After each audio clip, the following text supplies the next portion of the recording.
అంటే రేవంత్ రెడ్డి చంద్రబాబు ఇద్దరు కలిసి ఇది సమైక్యాంధ్ర చేయడానికి ఏమైనా ప్రయత్నం చేస్తున్నారేమో. అంటే బీఆర్ఎస్ లేకుండా తెలంగాణలో బీఆర్ఎస్ లేకుండా చేయడం అంటే అసలు తెలంగాణనే లేకుండా చేయడం అనేటువంటి పద్ధతిలో మేమైతే అర్థం చేసుకుంటున్నాం. కానీ రేవంత్ రెడ్డి 1000 మంది రేవంత్ రెడ్డిలు వచ్చినా, 100 మంది మహేష్ గౌడ్లు వచ్చినా, 100 మంది రాహుల్ ప్రియాంక గాంధీలు వచ్చినా తెలంగాణ చిత్రపటాన్ని చెరిపేయలేరు.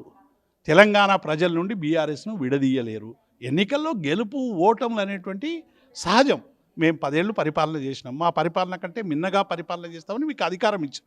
కానీ ఈ 2 ఏళ్లలో మీరు చేస్తున్న పరిపాలన పట్ల ప్రజలందరూ కూడా తీవ్రమైనటువంటి వ్యతిరేకతతో ఉన్నారు. ఇవాళ మీరు అనేక విషయాలు తెలంగాణ అస్తిత్వం మీద దాడి చేస్తూ ఉన్నారు, ఇచ్చిన హామీలు అమలు చేయలేదు. భారతదేశంలోనే 5 డిఏలు పెండింగ్ ఉన్నటువంటి ఏకైక రాష్ట్రంగా తెలంగాణ అయింది.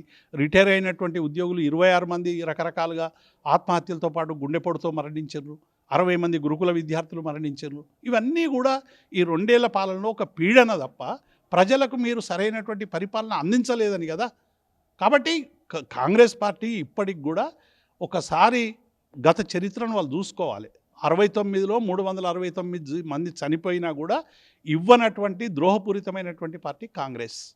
52లో బలవంతంగా ఆంధ్ర రాష్ట్రాన్ని తీసుకొచ్చి విశాలాంధ్ర పేరు మీద తెలంగాణలో ఆ రోజు హైదరాబాద్ రాష్ట్రంలో కలిపిన విద్రోహ పార్టీ కాంగ్రెస్.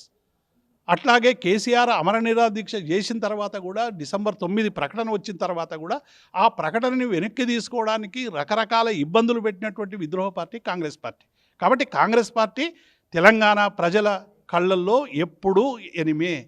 ఏదో ఎన్నికల్లో గెలిచినావు, ప్రజలకు పరిపాలించు, పరిపాలన సౌలభ్యాలు ఇవ్వు, కేసీఆర్ కంటే గొప్పగా ఉండేటట్టు చెయ్యి.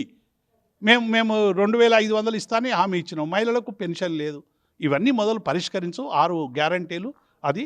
ఇవి ఏవి పరిష్కరించకున్నా డెఫినెట్గా తెలంగాణ రాష్ట్ర సమితి బీఆర్ఎస్ పార్టీ డెఫినెట్గా ఈ సమస్యల పరిష్కారం కోసం నిరంతరం నిలబడుతుంది, పోరాడుతుంది.